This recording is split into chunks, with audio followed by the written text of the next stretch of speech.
Well, hey, you guys. So there is a popular term going around the internet lately, and it's something called stealth wealth. And social media, they love a good rhyming phrase, don't they? Okay, today I want to talk about what this term actually means, and is stealth wealth a good thing? And how do you know if you have it? And be sure to stay till the end, because the last item on the list that I'm going to share happens to be the number one wealth building tip that I stand behind, and you don't want to miss that. Okay, first, what does stealth wealth mean? Well, according to Google, is trying to keep your wealth under wraps by rejecting flashy indicators of affluence and trying blending in instead.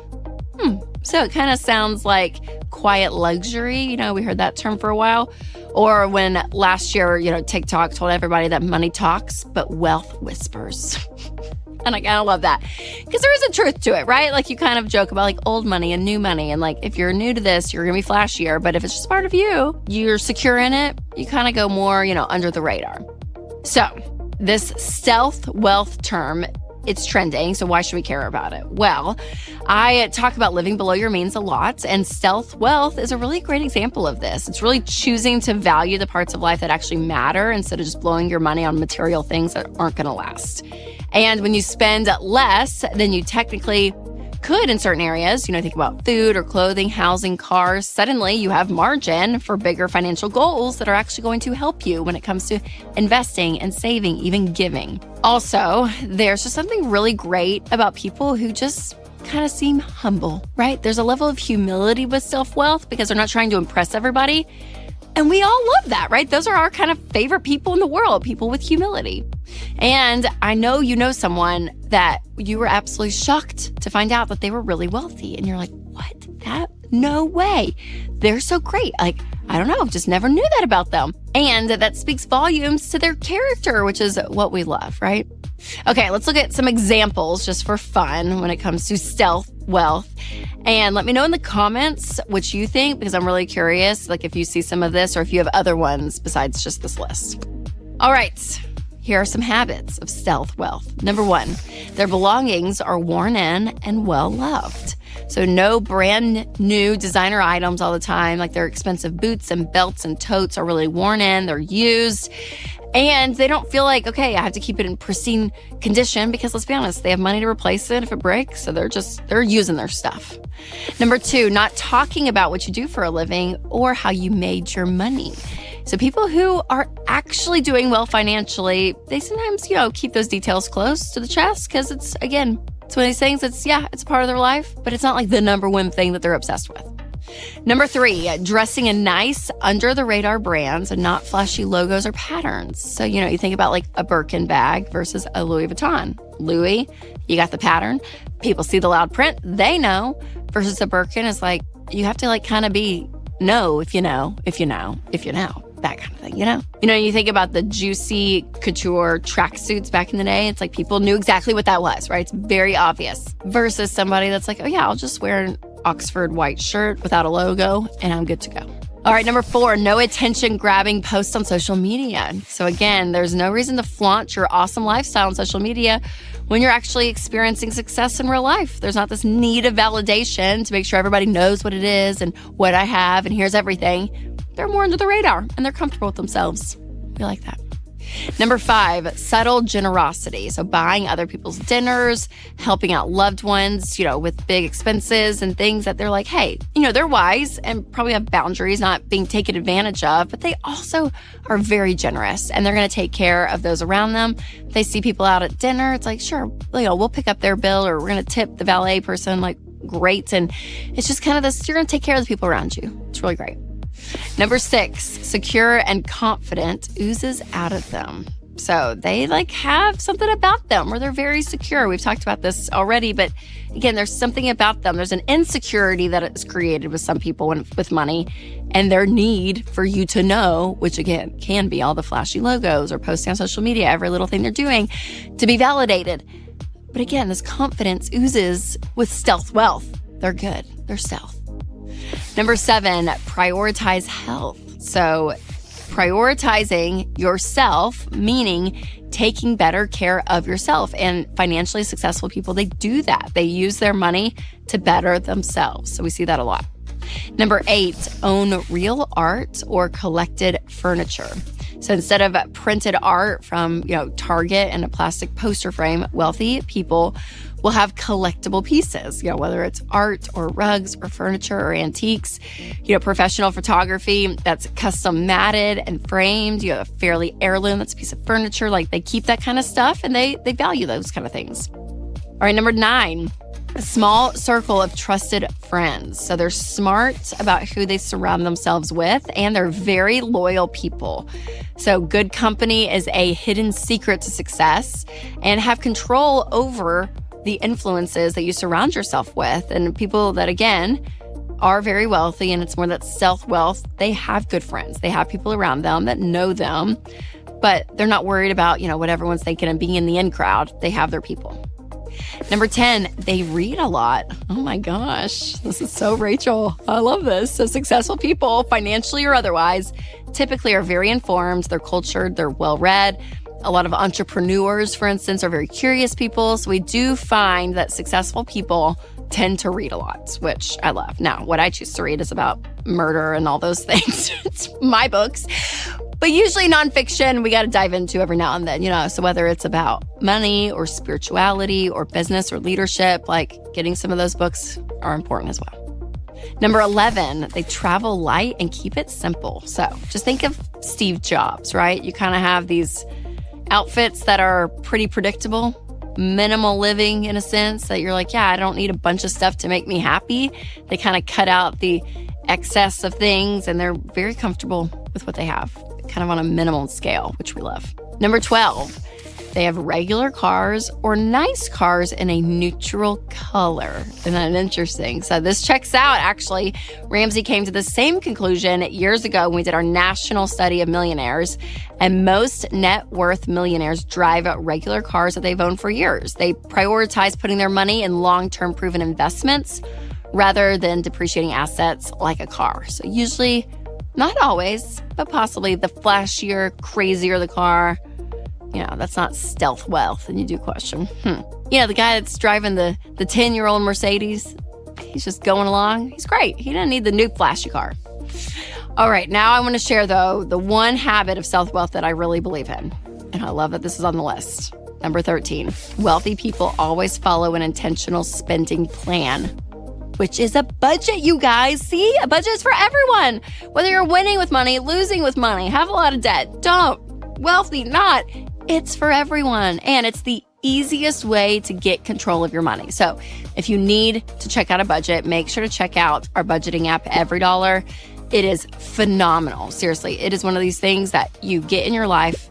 You have control over your money, you do a budget, and it is so, so great. So to make sure to check that out, go to everydollar.com/Rachel and build your first budget for free. So the common thread, though, with this list that I think is important is that when you're truly financially secure, you don't feel the need to announce everything to the world of what you're doing.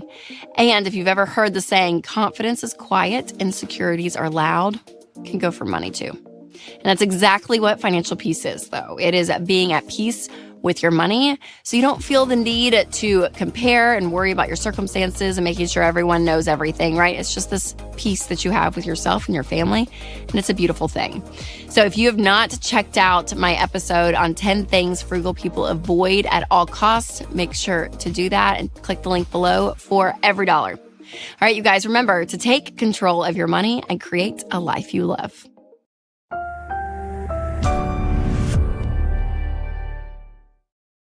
Well, hey, you guys. So I spend a lot of time talking about not buying things you don't need. Instagram loves to make us feel like we're just one purchase away of just being complete forever, right? And it's this like comparison culture of like what I don't have and what I'm missing out on, all the things. And I will also admit that there are some purchases, though, that I have made in life that are very much worth it. So today I want to share the 7 purchases that have significantly improved my life. And spoiler alert, number 7 was 10 years in the making. So, I'm not playing around. It's so good. And be sure to stick around and let me know in the comments 2 different things. Number 1, what's one purchase that you think is worth it? And number 2, if you like this subject, should I do another episode of just this kind of thing? All right, first off, let's kick things off with a little warm weather staple in our house. And I know this sounds really random and simple, but if you're needing a cheap way to get your kids outside and just keep them occupied, I am telling you, a pack of wiffle balls does the trick. So my kids, I don't know about yours, but it's like things get lost all the time. And so buying anything expensive for outside just stresses me out. But when I go to like Big Lots or the Dollar Tree or even just some cheap Amazon stuff, they play with it. And it may only last a season, but it keeps them occupied. And I'm telling you, give my kids a stick and a ball or a bat and a ball, like whatever it is, they will play outside forever, like forever. And I have learned if I can just invest in a big thing of wiffle balls, they're good to go. Like it really is amazing. So all day, every day, I'm doing it this summer. I'll do it next summer. It's great. All right, next is a book purchase that changed my life. So I love to read, and I'll read 3 or 4 books a month. Usually I'll read fiction that has to do with like murder and kidnapping or something really dark and crazy, but they're always thrillers and crazy and great. But every now and again, I will read a nonfiction and try to grow as a person, which I think is very important. But one of my favorite books of all time, one that I've read probably 3 different times over the course of a decade, is The Voice of the Heart by Chip Dodd. Okay, if you've not read this book, it is kind of like your first step into therapy. If you've never really dug into that space of life, it is so good. He just talks about the basic emotions and how there's like a healthy side of every emotion. Yeah, a healthy side of even like an anger, like all this. Like it's so interesting. Or the unhealthy side, the low points of it. And so he just talks through each of those, and it is incredible. It's so great to pinpoint because kind of like, I feel like therapy 101 is like your emotions are your dashboard, right? They're just indicating things going on underneath the hood. And this is the first step into that language. And it's just, again, very helpful, very self-aware to understand these things. And it sounds really simple, but it's really good. So Voice of the Heart, Chip Dodd. I actually had him on the show a few years ago. It was a great interview. All right, speaking of self-help and self-care, the third purchase that dramatically improved my life is therapy, a good old therapy session. Now listen, there are seasons of my life that I will go every week for like a year. Like some things just come up and I'm like, wow, we will work on this for a while. And then sometimes I won't go for like 6 months. So for me, it is very seasonal in what's going on in my life. But can I tell you, I always walk away from a session just being like, okay, that was so good to know. Again, the self-awareness, the mirroring back, and understanding who we are as people. I am no Dr. John Deloney here, but it is amazing the layers that you have in yourself and in your story all the way back to childhood, all the way about how you are today. And when you can understand, oh my gosh, I go out sideways when this happens or that, or why am I doing this? It just helps you overall become aware. And I think you just become, I was going to say a better human, but seriously, I think you become a better friend, a better sister, a better daughter, a better wife or mom, or if you're the dude version, you know, all the other dude versions of that. Like you just overall become a healthier person. And I think that is so worth the investment. All right, the fourth purchase that has significantly improved my life, and I would say millions of other people, is FPU, Financial Peace University. Yep, I had to take this as a wee little girl, as you can imagine. So FPU is a 9-lesson personal finance course that goes over all the basics with money that you need to know. Again, some really simple ideas, but things that are hard to do, like budgeting or getting out of debt, to even more complex topics like insurance and investing. All of that you will learn, and it's the stuff about money that everyone wishes they knew in high school, starting out at 18 years old. So if you have not taken FPU, make sure to check it out. I will leave a link in the description. Again, it is worth the money. All right, the fifth purchase that has significantly improved my life is a kitchen gadget that I swear by. This is like one thing I use, I would say at least probably 3 to 4 times a week. And it's the Pampered Chef Veggie Chopper. And I'm sure there's a lot of these, but it's just, I mean, it's incredible. Like it comes with 2 different sizes of what's chopped, and you need something chopped, you just throw it in and I mean, it's from onions to peppers. I mean, anything that needs to be chopped, that dang chopper will do it. It saves you time. It saves you money because all the pre-chopped stuff, you guys, the grocery store is more expensive. So don't buy that. Just buy it in whole. Get a great chopper that you can use over and over again. But it's a kitchen tool that, again, I love so much. Throw in the dishwasher. It's clean. It's wonderful. You need it. All right, the sixth purchase that I swear by, that I really strongly believe everyone needs, is term life insurance. Now, a lot of people mistakenly choose whole life insurance, because they think, I don't know, sometimes there's an investment involved and they sell you on that plan. Or you think, okay, maybe, I need it for my whole life. Or maybe you think I don't even need insurance at all. Here's the deal. If someone is dependent upon your income, you need life insurance, and specifically term life. Term life is what I recommend. It is way less expensive than whole life. It doesn't have an investment involved or a savings, portion of it. This is strictly just insurance. That's all you need. Don't ever combine insurances and investments together. It's always going to be a bad deal. So make sure those are separate. You're investing separately and you have term life insurance. So you need about 10 to 12 times your annual income. And if you're a stay-at-home parent, I would say anywhere from $500,000 to even $600,000. So if someone is dependent upon you, the work that you do or your income that you're bringing in, you need term life. Xander Insurance is who I recommend you check out because they actually go and shop a ton of different insurance companies and get you the best rate. It's what Winston and I use. And it's fantastic. So making sure term life insurance is part of one of the purchases you make in life, it is worth it. All right, the seventh purchase that has significantly improved my life, it is the most bougie, but it's one that, it's just been great. And that is a big designer tote. So listen, my Never Full tote by Louis Vuitton has gone strong for 10 years, you guys. Everywhere. Work, airplanes, anniversary dinners, kids' sports practices. You name it. This was the purse that I went to all the time. And I have found that I don't switch purses a lot. I just have too much crap, too much going on to take all these little things. Every now and then I'll do a smaller purse, but for the most part, I just have one big tote that I take with me everywhere. And if you get a nice one, this is what I've learned, because Target and all of that, they have, some great purses, but sometimes they do break over 5 or 6 years. But again, your designer ones, that is real leather. Again, they're going to cost you, but they're actually really great quality. They will hold up. I just can't believe my Never Full. It's been 10 years. And my last birthday, I changed purses. I changed totes. Louie is still there. She's still around, but I've moved on to another tote because I was like, it's been a decade. I'm going to do one more for the next decade of my life. But it is worth it. It is worth it for me. I love it. Again, it's bougie, and we love Old Navy. We love Target. We love Amazon, all of that. But having one nice tote that will last forever and ever, amen, is worth it for me. All right, you guys. It's time to hear from you all. So again, drop a comment because I want to know a purchase that has improved your life, because I love hearing what you guys are buying, because usually it ends up being something that I love too. So let's help each other out. And I want to give you a heads up also on things that I have regretted buying on my episode, Popular Products That Are a Waste of Money, and that's coming up next. All right, you guys, remember to take control of your money and create a life you love.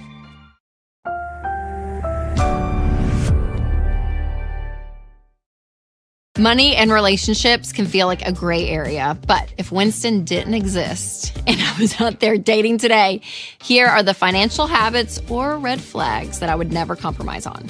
Be sure to like, subscribe, and share this episode with a friend. All right, before I get into the list, I do want to clarify, a lot of these non-negotiables are assuming that you're working the Ramsey plan. But the good news is, even if you're not working the Ramsey plan, it's basically common sense. I think it's wise things that we're talking about on this show. So even if you're not doing step-by-step the baby steps, still stick around, because I do think that there's levels of clarity that we all need. And hopefully these red flags that I'm bringing forward, you can relate on. Here's the first financial habit that is a non-negotiable to me, that they're not willing to listen to you. People's experiences really do shape their values, right? The story that you have and that you've lived through, there are things about that that shape what you really believe is important. And so if you have your money beliefs and your principles, other people are going to have theirs too, which is so great. But if you guys can't go back and forth and listen and respectfully understand where the other person's at, then it's not worth the relationship. Because what will happen then is you start to stonewall and you guys start to live separate lives financially, and especially if you get married, and that's just a disaster. And so when you and your significant other can honestly sit down and say, hey, here's what I believe, here's why I believe this, and here are some things that are really true about me and money that I need to be true in my life, which means if this relationship, goes any further, this has to be real for both of us, and we have to have this perspective together. I think it's really important. Now, remember, you're both going to be individuals. So naturally, there's always going to be one who likes to spend more, one who wants to save more, right? So your personality doesn't change, but the value system at which you look through the lens of how you handle your money, that being as consistent as possible is really important. That's why you want a partner who's going to listen to you. All right, financial red flag number 2, that they won't share anything about their personal finances. I don't like that. Now, I'm not saying on the first date you guys are talking through 401k numbers and all the things. No, because actually that's probably a gross indicator of that person. And you're like, oh. But the idea of a relationship is going the distance, right? That means that you are going to be sharing your lives together and you're going to want to know this person in and out, right? Everything about who they are, because that's the person you're going to continue to do this relationship with. And if they will not open up about money, if they won't talk about it and they're keeping it what feels very secretive or very private, that's a red flag for me. All right, the third financial red flag is that they refuse to combine money after marriage. So this is something that I mentioned, in the first habit, but this is a really important part of marriage because what you're saying is that you are uniting yourself and your life to this other person once you're married. And that's every part of your life. And if you choose to keep one of those parts separate, you're going to start to feel that distance. And it ends up being like your financial roommates versus a married couple working together. And it's like, well, he pays that bill, I pay this bill, and this is it. And no, after a while, you start to see how that starts to erode not only the communication around a really important subject, which is money in marriage, but also the way you make decisions, the way you talk about your fears and your dreams, you're not as united. And so coming together in a marriage is going to be huge. Now, once you are married, combining finances is going to be really important. And EveryDollar is one of the best budgeting apps for households to use. And you and your spouse can both have the same login information. You're working out of the same account, which is fantastic because you can see, tactically speaking, where your money's going. And so it really is a great tool for your marriage. So make sure to check out the EveryDollar app. My fourth financial non-negotiable is if they aren't generous. So generosity shows someone's character and their spirit because usually very generous people have levels of compassion, levels of humility and kindness. There's something about someone who is a generous person that makes a really great spouse. And the same is true on the other end of the spectrum. If they're not generous, and not even just with money, but time, conversation, all of it, you're going to start to see who they are. And they may just think very fondly about themselves and it's all about them. And that's what your marriage is going to be. And you don't want that. Honestly, when you have someone who is naturally a giver and a server, that's going to be an incredible partner to have in life. And so generosity, it's literally part of the baby steps. It's baby step 7. And so it is this ultimate goal of living life where you have an open hand. And it's really a beautiful way to live. All right, before I share the rest of my non-negotiables, I do want to tell you about one of our amazing sponsors, Delete Me. So if you don't remove your personal data from the internet, it's basically like on a billboard for everyone to see. Your name, your address, your email, even your kids' names are out there on sketchy data broker websites. And those data brokers collect it, sell that data, and then that puts you at risk for scams and fraud. But the good news is Delete Me removes your data and helps protect you from phishing, harassment, and other online threats. Winston and I use Delete Me, and it saves us so much time and worry. So you guys, your family's safety and financial security are way too important to leave exposed. So sign up for Delete Me and take control. Go to joindeleteme.com/Rachel for 20% off, bringing your monthly cost to under $9, or just click the link in the description. All right, financial red flag at number 5. They have a money-related addiction that they're not addressing. So obviously, all addictions need to be addressed 100%. But as we're looking at money, you want to be looking to see, okay, is there something that's very, very unhealthy and broken that they're continuing to medicate out of and they're not addressing it? That's the other thing, is if they're addressing something and they see this, which we all have weaknesses, by the way, but if they're not self-aware enough and they don't understand it or they don't address it or they get really defensive, major red flag. And again, this could be anything from getting unreasonably excited about financial, quick hits of the day, like day trading. They're obsessed with sports betting, but they're drowning in debt. They're trying to do crypto. They're trying to do all these things to get rich quick. And there's all this stuff that you're starting to see. And it's that frantic energy that's around, probably worth a conversation. And there's really a difference between that fun and social once a year, oh yeah, we're going to do this, have fun. We're going to go to Vegas, have some fun. Maybe there's a fantasy football participation once a year, right? Like, again, I'm talking about legitimate things and patterns in their life with money that are not being addressed. That's a red flag. Red flag number 6, I would never settle for that they are obsessed with status. So their goals have to be bigger than just a number in their bank account. Now, it's okay to prioritize financial peace and stability. I mean, that's what we talk about on the show all the time, 100%. But if that's all they're doing and their life literally revolves around what they make and how much they can get and what they can buy, and it's all of this constantly, I don't like that. Like, there's a red flag to me there because it just shows the value at which they place all those things, and that's really, really high, which in the long term, that finish line is always going to move, and there's never going to be satisfaction, and they're never going to be content. And so that's a red flag. All right, like I said, money and relationships, this can be a complicated duo. So you definitely want to check out my episode, The Biggest Mistakes Newlyweds Make in Their First Year. That's coming up. Or if you're listening on podcast, I'll put a link below. All right, you guys remember to take control of your money and create a life you love.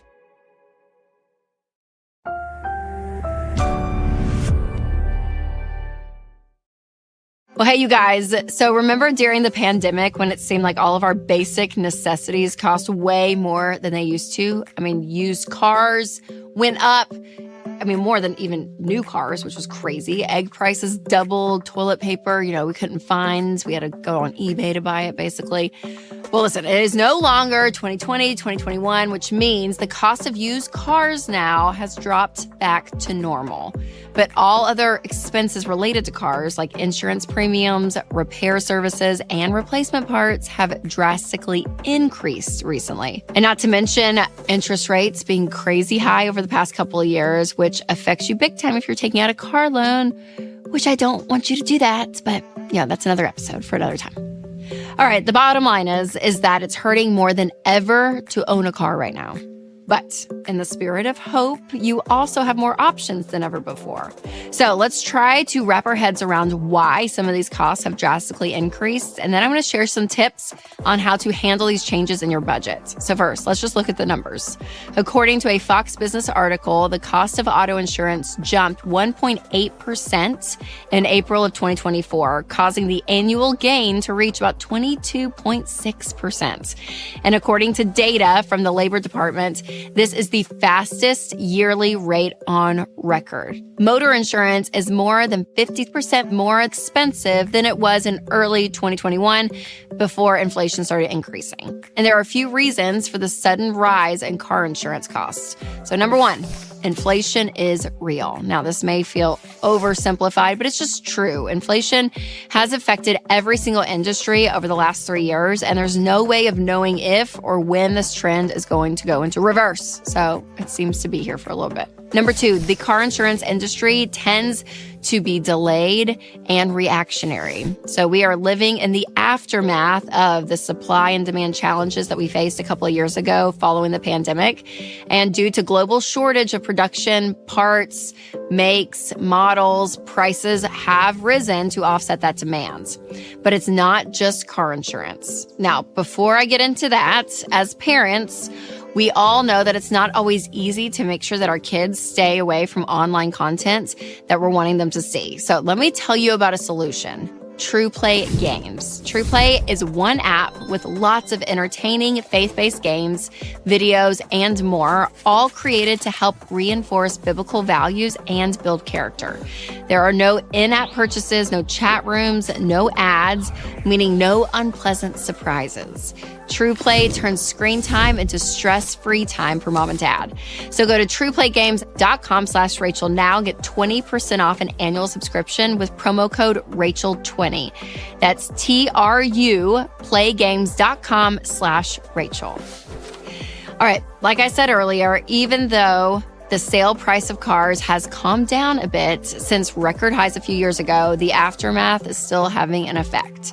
So another aspect of all of this is repair costs. So we're now experiencing a shortage of mechanics and other service professionals who specialize in car repairs, aka essential worker jobs that help keep society running smoothly literally are becoming less popular for young adults today. So why is this the case? Well, I think a lot of people just assume, okay, in order to live in our world today, I have to make a lot of money. And in order to make a lot of money, I got to go get a 4-year degree.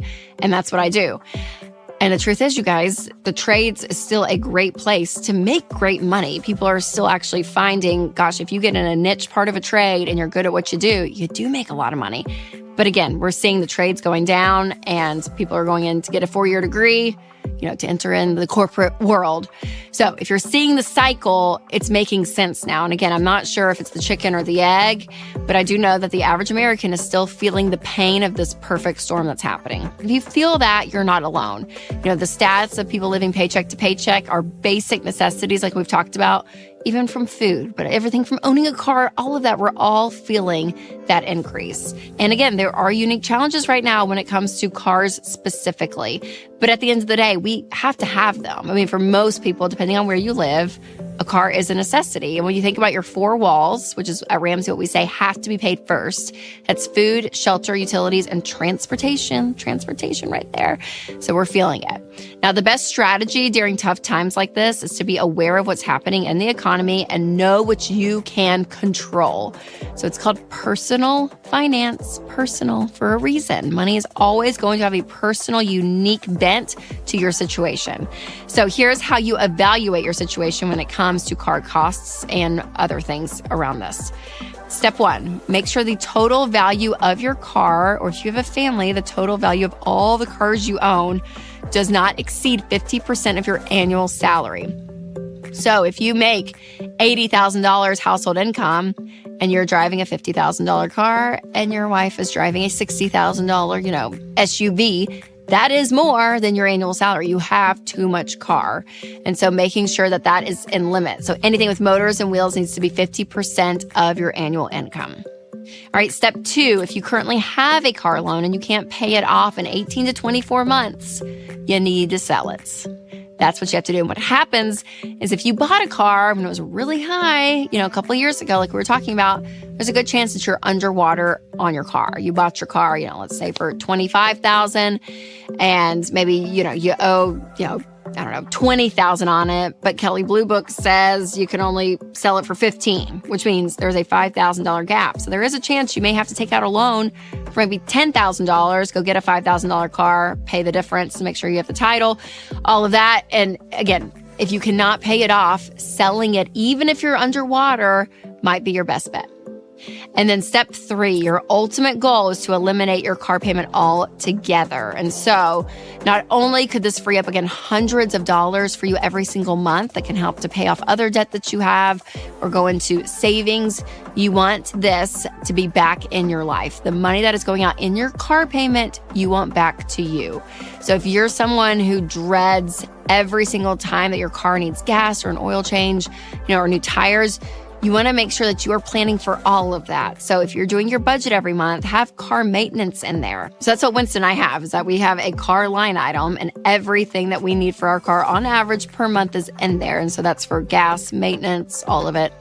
Even my tire was flat this morning when I went to drive to work. And I was like, oh my gosh, it's fine, I think. But if we have to replace it, it comes out of that line item. So again, planning ahead because cars cost money, even if you don't have a payment. Still there. Now you might be thinking, well, that sounds great, Rachel. How do I do that? Well, a monthly budget is going to be your best friend. And if you're not doing one, you guys, you need to do a monthly budget. You can download EveryDollar. It is my favorite budgeting app. It is so great. So you can go to everydollar.com/Rachel and actually create your first budget there. And you can do that for free and actually get started to see, hey, where can I find margin in my life? Where can I plan my necessities, which is your car and everything around it, to make sure that you have a plan in place when something happens. And if you haven't already, be sure to check out my episode on 5 cars you should never waste your money on. All right, you guys, remember to take control of your money and create a life you love.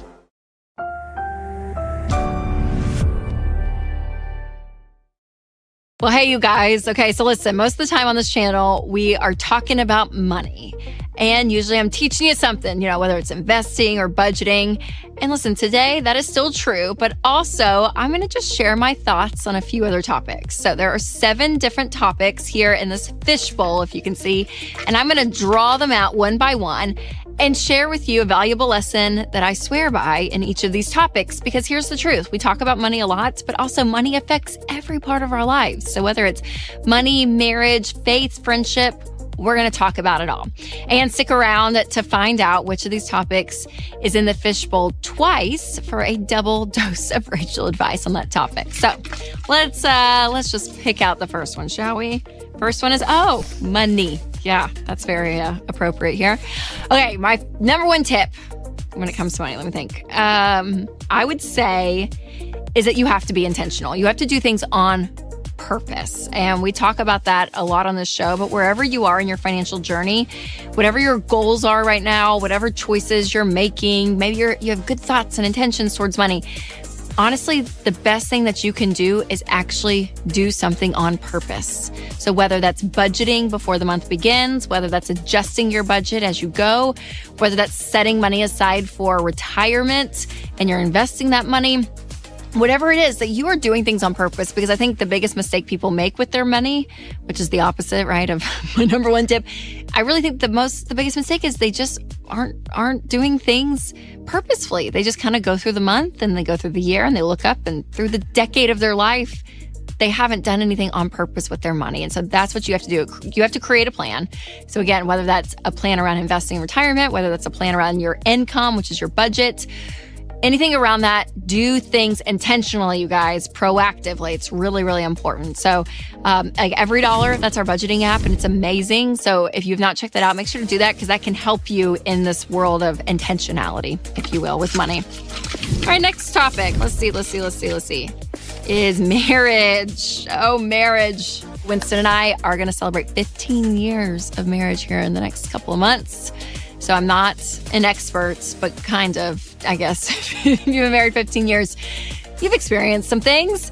And yeah, I mean, I think if I were to go back and tell myself something and say, okay, here, Rachel, this is like the number one thing you need to know, I think I would say you as an individual is really important when it comes to just creating self-awareness and being emotionally healthy and aware of who you are and why you do the things you do. Like, the healthier you are as an individual, the better your marriage is going to be. And I think I played this game, and we got married young too, but I think to a degree, you hear like, oh, you complete me, right? Like, you hear all these like from the rom-coms, or you Backstreet Boys, which is like the most codependent lyrics I've ever heard in my entire life. It's basically like, I don't care, who you are, what you've done, as long as you love me, right? It's like this whole idea of like, oh my gosh, just love me and be with me, and I'm going to be okay and you're going to be okay. And that's just not the truth. It's not.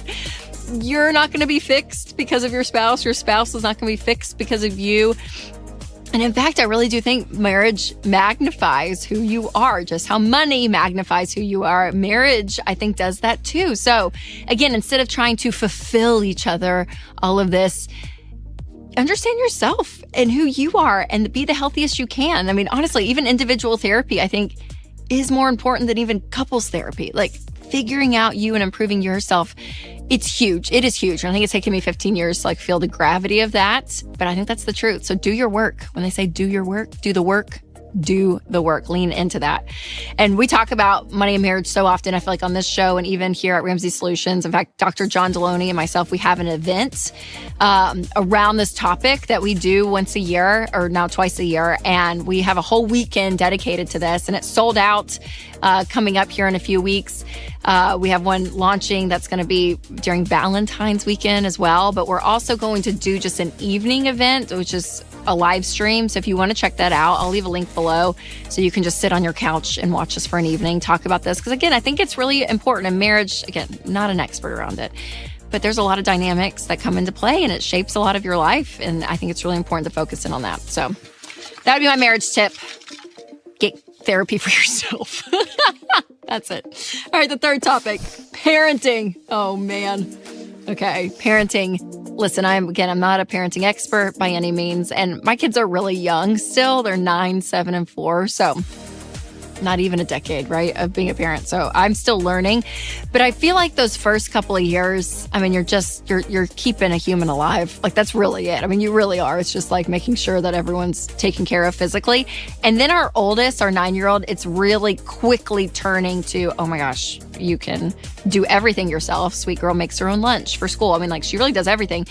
And now it's all the emotions around life is starting to come out, and like having actual conversations about life. And so that emotional parenting is becoming bigger and bigger, is what I feel like in our household.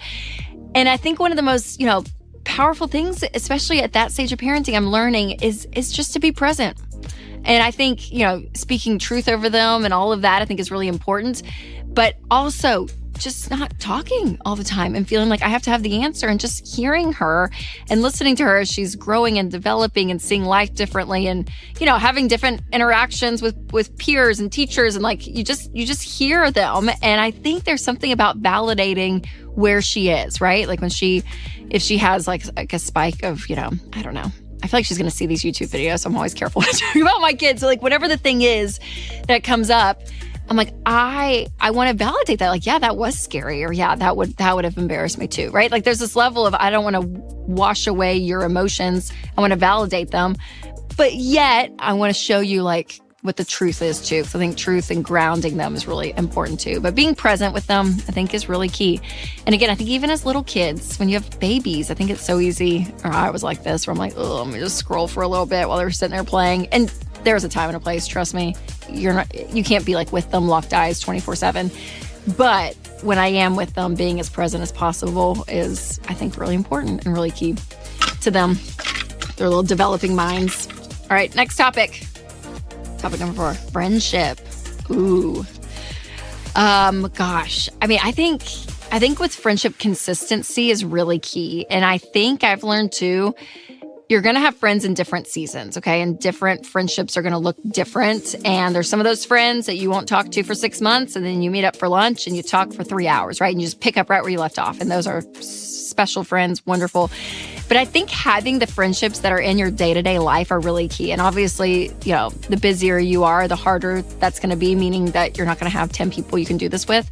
But having a couple that you just have a consistent rhythm with, that you kind of just know what's going on, there's like something about having the pulse on your life. And again, those people, it's their friendships and their work and their marriages or their kids, like what's going on with them on a pretty, I would say, if you can, daily basis. Again, that can be texting. I love the Marco Polo app. I'll do that with friends. Like on my way to work, we'll like catch up.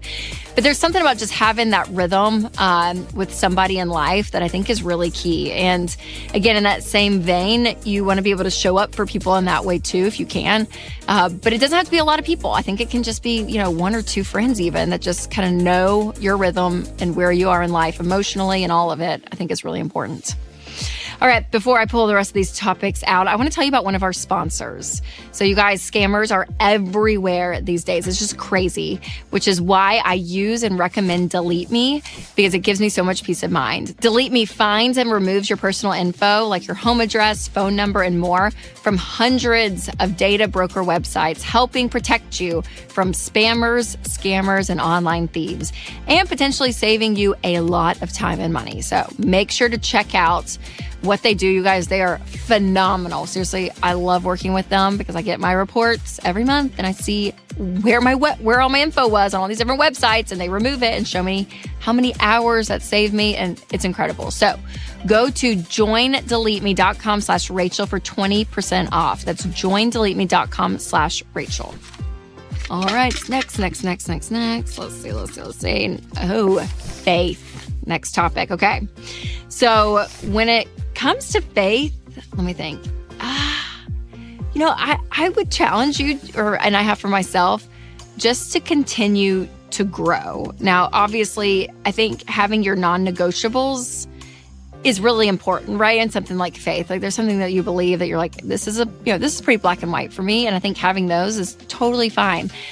But also start actually diving in more and learning, because scripture talks about how it's living and it's active, and the Holy Spirit, from a Christian perspective, it can stretch you in a lot of ways. I mean, I'm in my mid-30s and I have so much to learn, but can I just tell you that God is way bigger than he was when I was 22. Like, I look back on, my faith journey, and you continue to grow, but you experience life, as you get older. And I think what happens is when you have a strong faith, and again, having that foundation has been really important for me.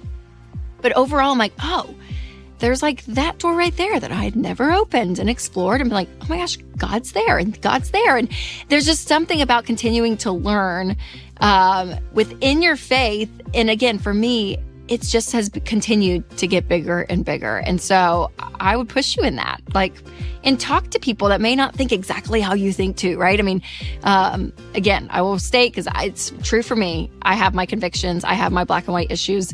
But I have learned there's just a lot of gray too, and people that do things differently or look different than you, or, even practice faith, maybe your similar faith genre, but in a different way. Like, we can continue to learn and to grow. So that's what I would say. That's my number one tip, because it's beautiful too. Like, Jesus, God, Holy Spirit, y'all are way bigger than Rachel probably gave you credit for when I was younger. All right. Okay, here we go. Health. Well, I have been on a wellness journey. I am in my cold plunge era, if you will. Saunas, cold plunging, all of it. I am here for it. And again, there are some trends that come and go when it comes to, health and all of that. And I've not been consistent in this area of my life by any means, but I have started working out. It's been a year, y'all, consistently, which I'm very proud of myself. But now my Instagram is fed with health people now. And I'm like, oh my gosh. But can I tell you, the things that I keep seeing over and over again, and again, this could change, who knows, but I'm starting to really believe. I continually see 5 things, and it's 5 things that I try to implement in my life when it comes to my health that I think are important. Number 1 is lift weights and do functional exercises. So there was a whole cardio trend of you have to run 1,000 miles a day. And I don't know, there was a big cardio thing. I feel when I was in high school and college, it was cardio. And now everyone's no, you need to be lifting. And maybe that's because I'm getting older and it's being targeted to old people like me. But lifting weights, I continue to see that's one of the best things that you can do for yourself. Number 2 is to get outside and soak in sunlight every single day. How important that vitamin D is, that natural vitamin D is so crucial, even to your melatonin levels, because also getting good sleep is number 3, to get a good night's sleep. And this is probably one of the best ones on the list for me. I can do this I'm an early to bed gal. 8:45, 9, I'm good. I'm an early riser, but man, getting a good night's sleep, so key, and apparently very good for your health. All right, number 4 is to eat protein. I keep seeing this over and over and over and over. So it's protein. Don't count carbs. You don't have to all this, but if you're just eating protein, go and enjoy. So it's important. And lastly, which I'm not great at this, but it's to drink water. And I'm learning this too. And it's not just regular water, electrolytes. Everyone's big on electrolytes these days, but what it does to repair and fuel your body is so key. So I don't know. Those 5 things I keep saying over and over again, you guys, and maybe I'm falling into a trend in life, but I trust these strangers on Instagram that act like they know what they're talking about in this space, because I've been doing it and I feel so great. I really do. I feel good. So that's my health journey. I hope that helps. I'm not a registered dietitian, so don't judge me if I'm wrong there. All right, so the last tip. Okay, we're gonna circle back. You ready? Circle back to money. Last but not least, money again. Because I think one of the things that is so crucial in our culture today when it comes to money is, yes, being intentional and doing things on purpose, like we talked about earlier. But also it's to remember who you are in this process, because your identity is so easily tied, sadly, in our culture to how much money you make, or what's in your bank account, or what kind of car you drive, or how you travel, or your house, whatever it is, material things continue to feel like this is who we are, and it's how people identify us. And then we start to identify ourselves that way. And removing that, breaking that is really crucial, that who you are and your identity and the foundation of you cannot be tied to things that can be taken away on this earth. Because if it is tied to a job, if it is tied to that type of house or that type of car, or that type of lifestyle, whatever it is, and something gets taken from you, because that happens all the time, and you're going to question, oh my gosh, who am I? So putting your identity in things that cannot be taken away is so, so key. And again, I think it's powerful. Money is a great thing, right? It can build and create a life that you love. That's what we talk about around here. But it cannot be or provide things that where you see yourself that is who I am, because that's a dangerous place to be. So break that, okay? Your net worth is not your self-worth. Always remember that. All right. If I did not cover a topic or a question you're wondering about, maybe drop them in the comments. I don't know. We'll see part 2 down the road. But yeah, talking about money all the time on this show, I think it's great because I think there's so much around this topic that is so key. And it's such a hard subject these days because a lot of people are stressed and they feel the pinch of money. But also it's crazy that we have all these compartments of who we are, right, in this world, and focusing on all of those. And then in the end, where money can support those areas, I think is a great and beautiful way to live. But seeing yourself in all of these, so key. So listen, don't forget to share this episode with a friend who may need some motivation in one of these areas. And if you're listening on the podcast, make sure to leave a review. And if you haven't checked out my episode on life-changing lessons that I learned from minimalists, that's coming up next. All right, you guys, remember to take control of your money and create a life you love.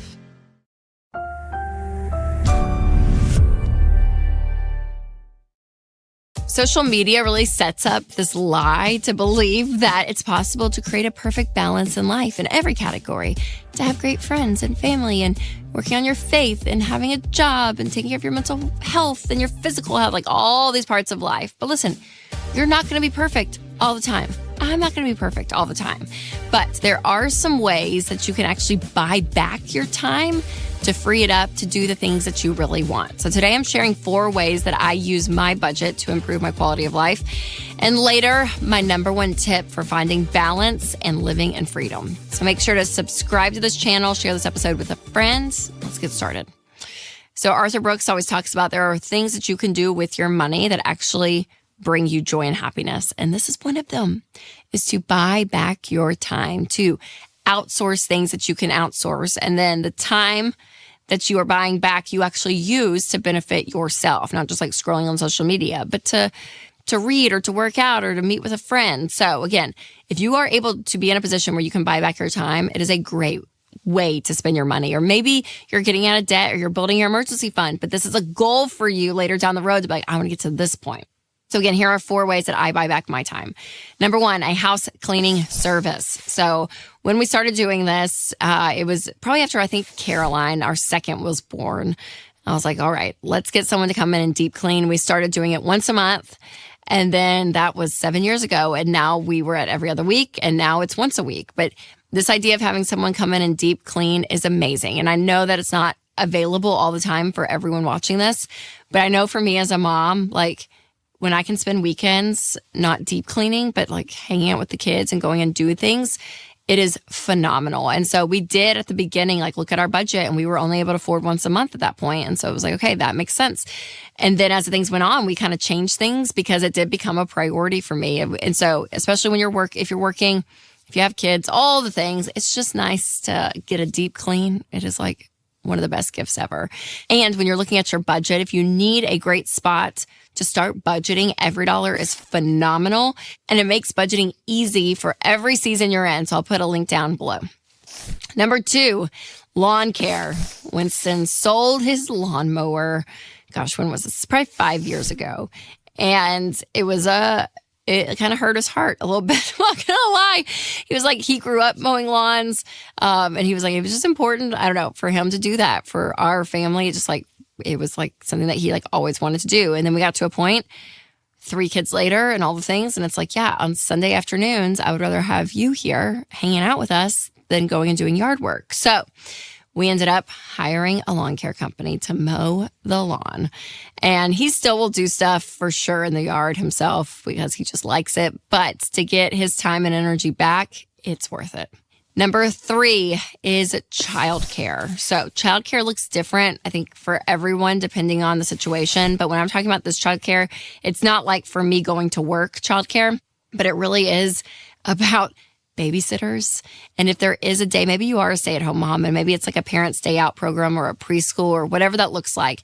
But for me and our budgets, for us to know that we can pay a babysitter, and sometimes it's like a middle school girl in the neighborhood, right? Or whatever it is, but just having the ability for someone else to watch the kids for a period of time, even beyond work, is so nice. I mean, right, just to have a break, especially if you're a stay-at-home mom and you like have all the grocery runs you want to do and I mean, all the stuff out there to do, just to know like there's a day to have to yourself is so key. And again, depending on the season of life you're in, maybe it's there, maybe it's not in the budget.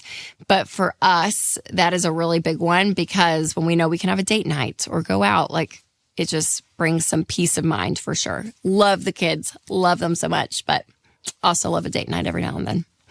Now, one thing that is in my budget that I love is my Delete Me plan.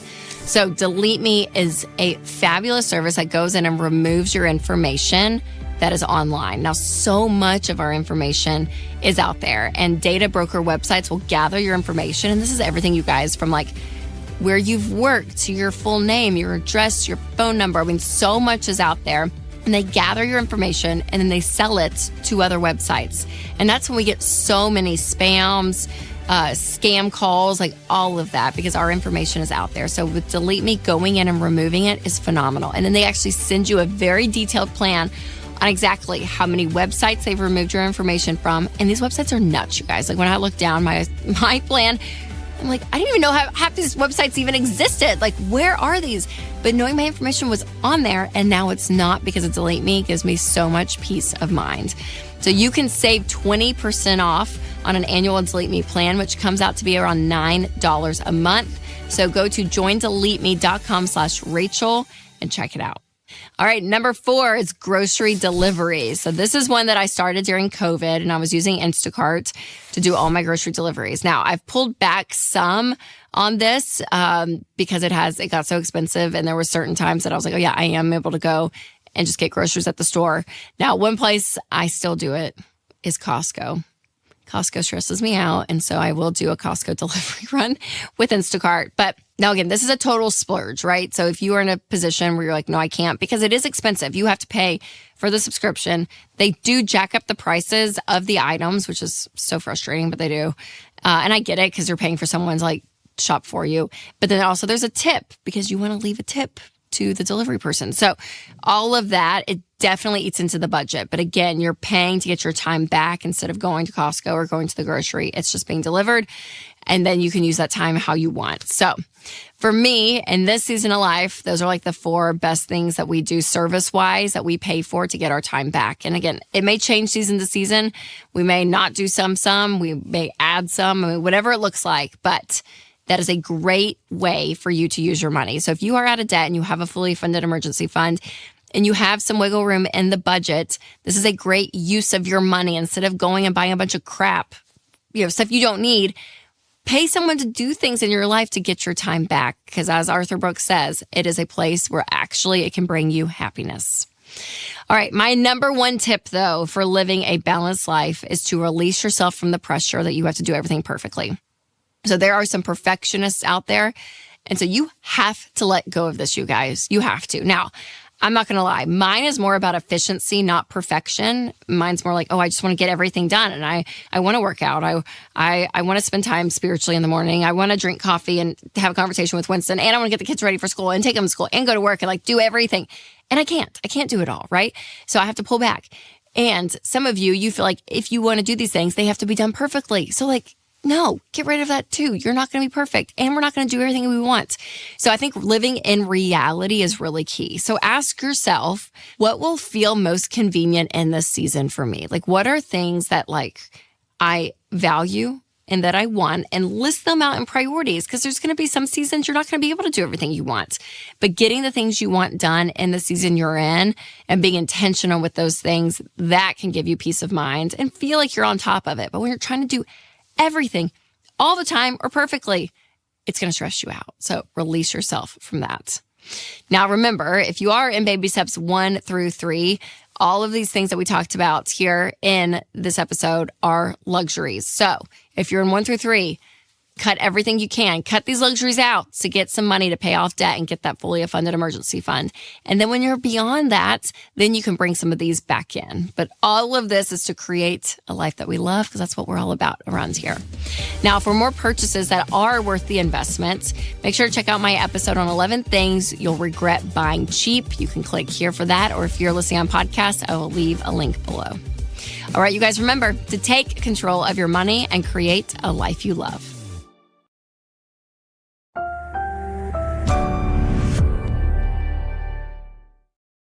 Well, hey, you guys. So listen, family is one of those things in life that it is a gift. It really is. And in order to have that gift be a gift that keeps on giving, we want to make sure that things are in line and boundaries possibly have to be set. And I think the older we get, right, as you come into adulthood, when it comes to your parents specifically and maybe your adult siblings, there are times that you have to create boundaries. And that could be for many different reasons. But let's talk about the money side of it today. So today I want to talk about 3 important boundaries that you may want to set when it comes to your family and money. But stick around to the end, because there is one time that I think money can definitely be in the mix when it comes to your family. But first, if you haven't subscribed to this channel, make sure you do so that you never miss another episode like this one.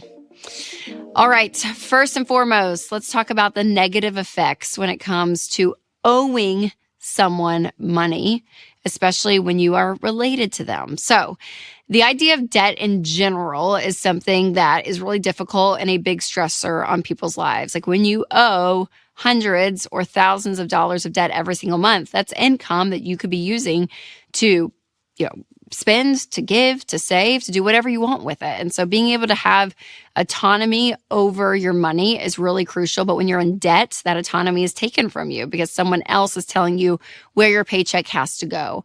And it does leave you in a powerless position when it comes to your money. So flipping the script, and when you are out of debt and you don't owe anyone money, then it gives you the ability to probably have way more margin when it comes to your budget. But also this feeling of, I don't owe anyone anything. So if something happens, I don't have all these, payments that I have to pay that people are waiting on. You are free and clear of that. So debt in general can be a stressor. But when you owe money to your family, well, that makes it pretty complicated. So here are 3 rules that I live by when it comes to family and money. Number 1. Do not borrow from your family, period. Just never a good idea, because we always see that the relationship suddenly changes. When you borrow money from an in-law, from a sibling, from a parent, things change in that relationship. There's something about it that all of a sudden, when you owe them money and you go down and you have, holidays together, maybe you're spending money on Christmas gifts, or you're, spending money on an airline ticket to go somewhere with your family.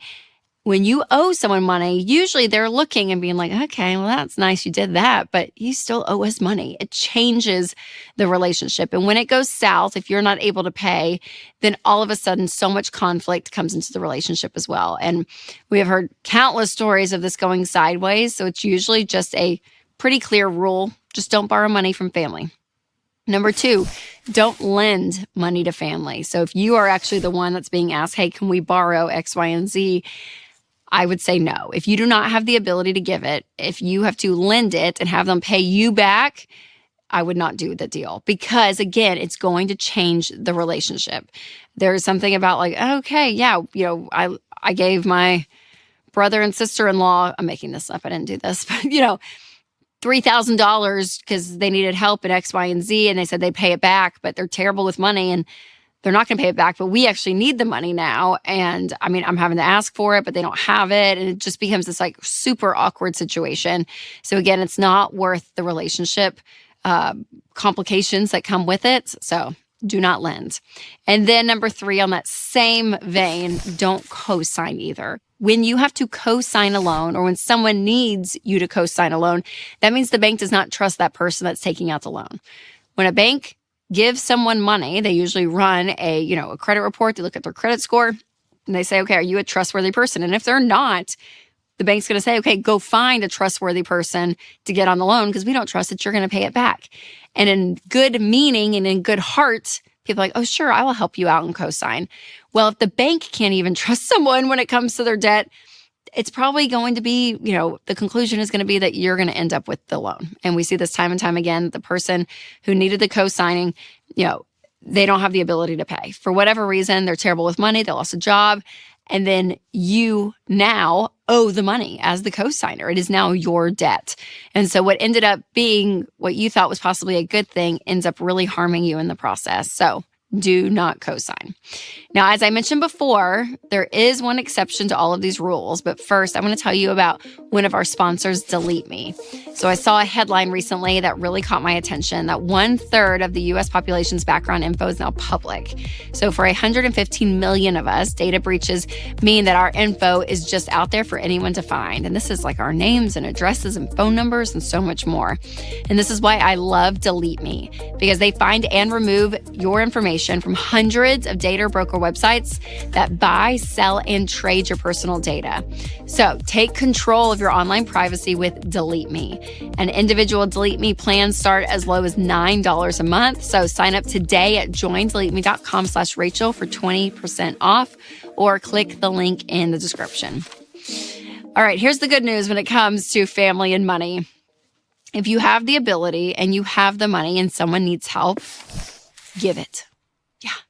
Generosity is a powerful tool, and it trumps all the other rules of like, oh, I want to help, but I can't because I gotta let them borrow it. They gotta pay me back. I gotta have this or that. This doesn't change the relationship. If you have the ability to pay and you have the ability to give, and you really do believe, I'm not enabling some sort of behavior or some kind of negative effect, like I'm genuinely able to help them in this situation, then what a gift. What a gift. And you can freely give, not expecting anything in return. And that is part of why building wealth is so crucial, because we talk about this all the time, you guys, that when you live like no one else, later you get to live and give like no one else. And that once you're out of debt and you have an emergency fund and you're building a life for yourself and you have a really strong financial foundation, like you are able to do some amazing things. I was just talking to a lady today, actually, and she had 2 homes because she was renting one out and all this. And she's like, but I want to sell it. But she made insane equity. It was like $350,000 she was going to get in equity of one of the homes. And so she wants to pay off her primary home. And she was like, my parents have $60,000 left on their home. And I think I just want to write a check and pay it off for them. Do you think that's okay? And I was like, yeah, that's what you get. Like when you're wise with money and you have the situation, like you're able to do that. And she was able to afford it, and she was fine with retirement and everything. And she had her bases covered, which means she could go above and beyond to do it. And what a gift, right? What a gift. Now, you do have to have some discernment in this, because you don't want to make a situation awkward or odd, right? So it's going to be very dependent on your relationship with your family, what the situation is and all of it. But when you're discerning those situations and you could say, oh yeah, this is absolutely a beautiful gift and a great thing that will help them, genuinely help them, then, and you're able to do it, do it. It is one of the best things that you can do with your money, is to help the people around you that you love. So if the idea of being able to live and give generously feels impossible, then let me tell you, when you want to get started controlling your money, one of the best ways to start that is with a monthly budget. And if you have not tried Every Dollar, you can actually download it and create a budget for free. I'll put a link in the description, but make sure you do that, because budgeting is the first step to be able to know where you are financially, so that you can be generous. And to hear more creative ideas on finding margin in your budget, check out my episode, 5 Frugal Habits to Cut Your Expenses in Half, coming up next. And share this with a friend who might appreciate some tips on healthy financial boundaries. All right, remember to take control of your money and create a life you love.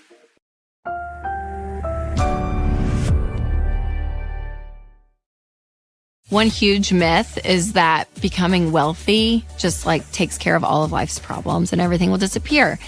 And that's not true. Just try watching White Lotus for one episode and you will see it. That's not true.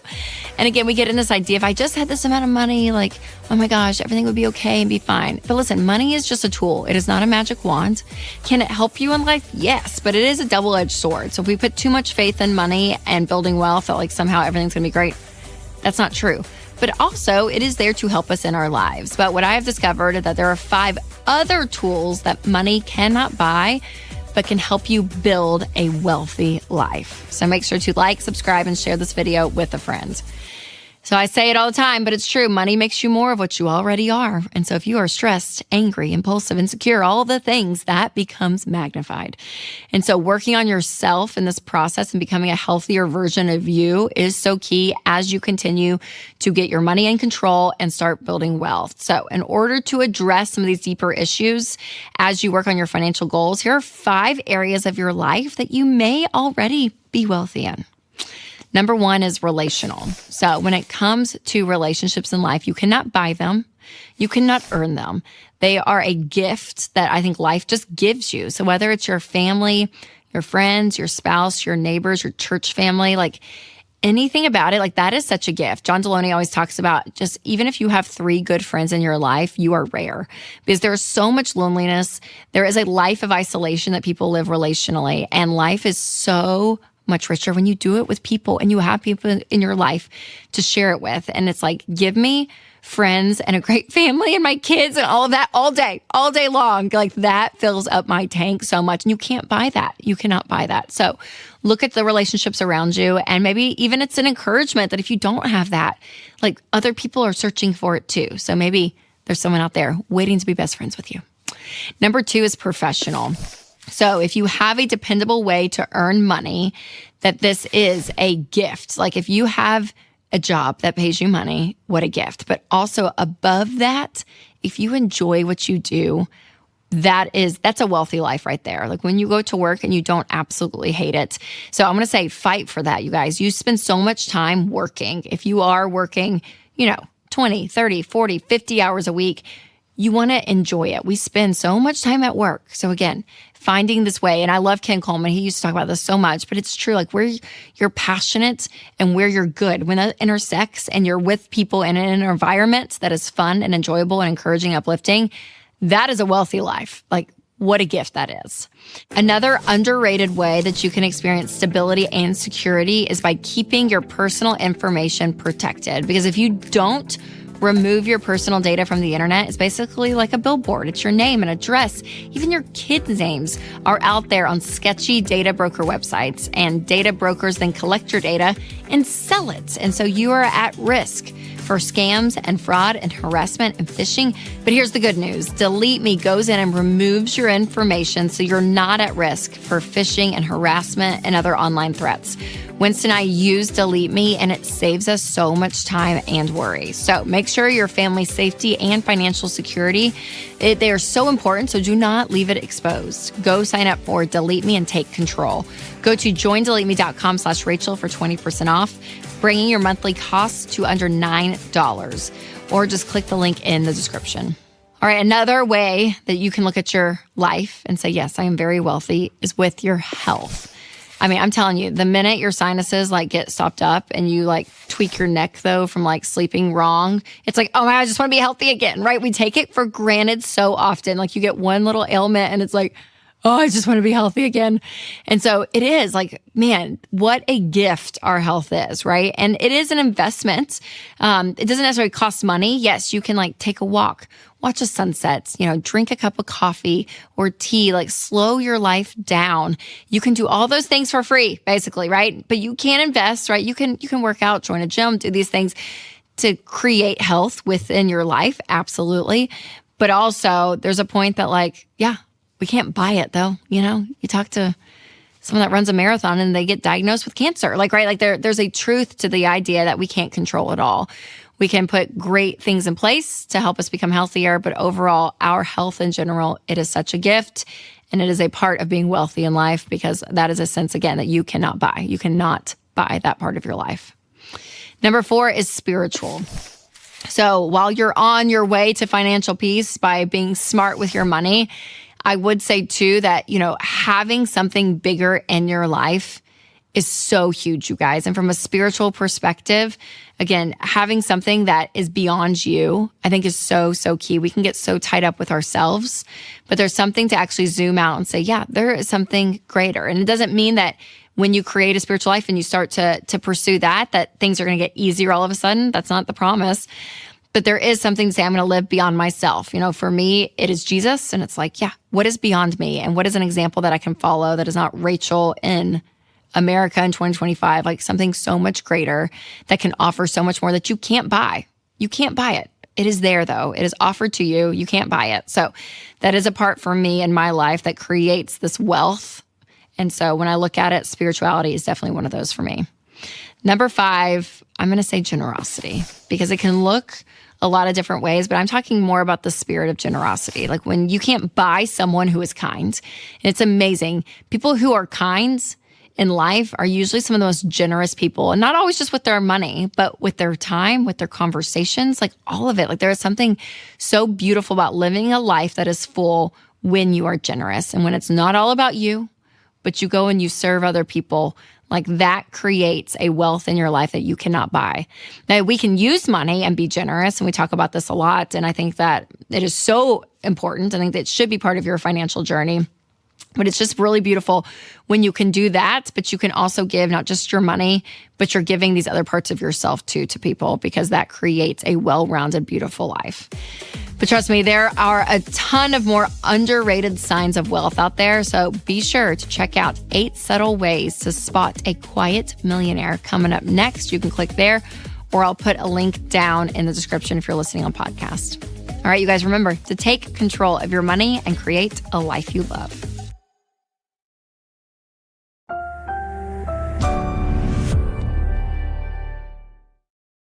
All right, you guys, if an investment professional approached you and said, hey, I want you to invest $1,600 a year, and by the end of the first year, the value of your investment will decrease by 20%, what would you say?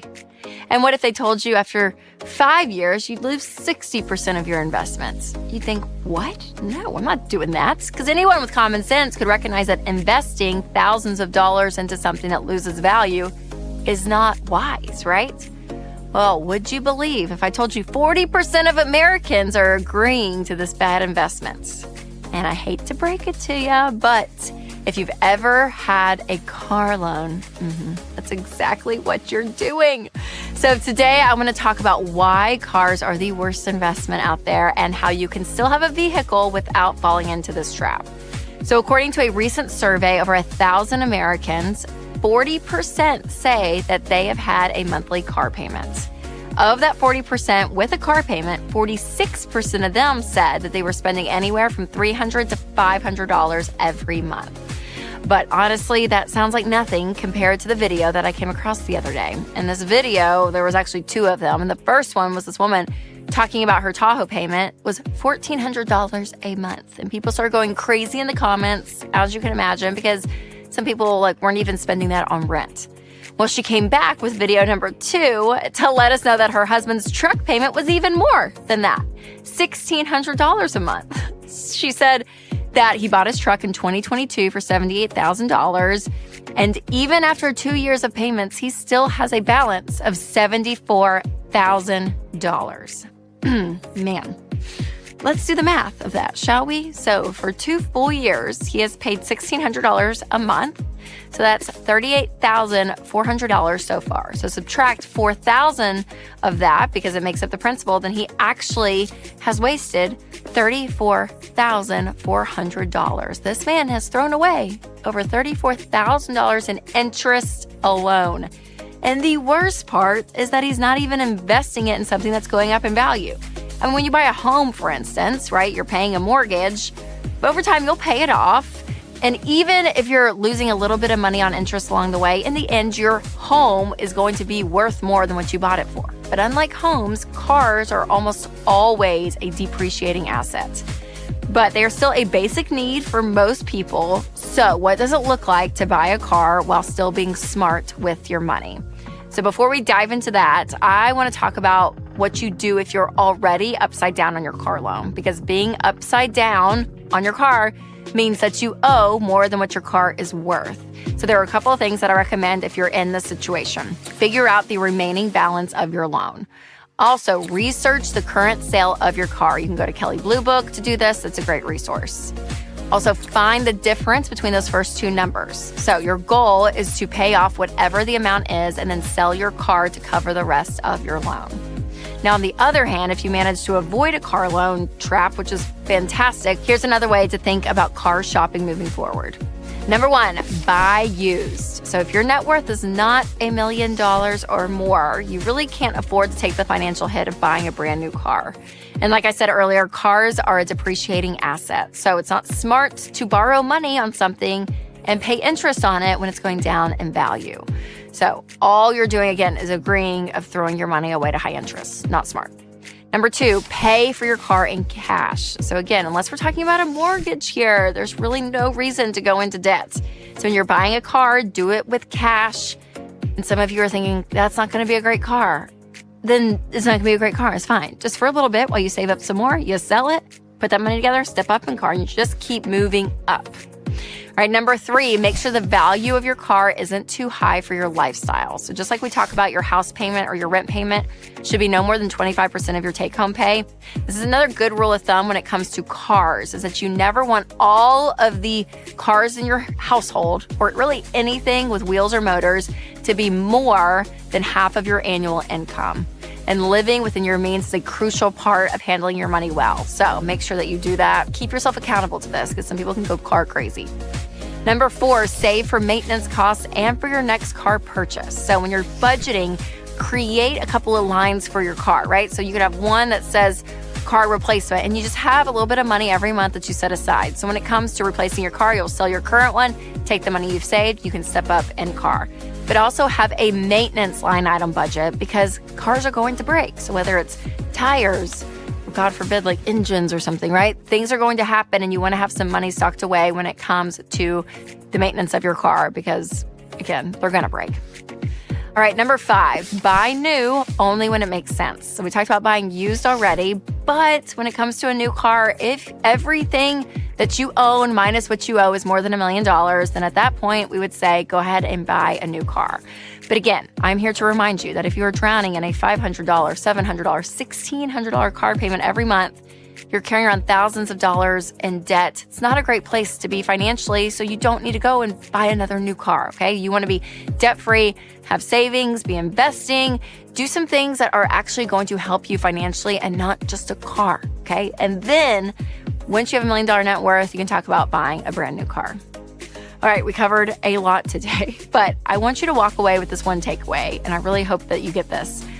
Getting rid of your monthly car payment is one of the most powerful things that you can do for your financial situation. If you want to find margin, that automatically, again, frees up $500 to $1,000 a month just by not having a car payment.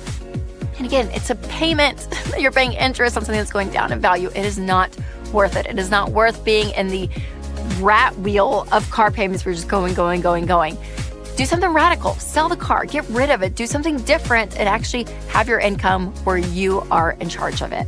Now, in order for all of this to be a reality, you really need a plan with your money. So if you've not done a monthly budget, you guys, you need to do this. And this actually can expose maybe where you are financially and actually be the motivator for you to get rid of your car payment, because you may actually go through all your expenses and realize, oh my gosh, we're a little bit in the red, or we're like have no margin. And if you just imagine not having that car payment, what that would do. It's an amazing thing. So if you've not built a budget, make sure to go to everydollar.com/Rachel. Go right now and create your first budget for free. And then when you're ready to go and buy a quality used car, check out my episode on 10 reliable cars under $10,000. All right, you guys, remember to take control of your money and create a life you love.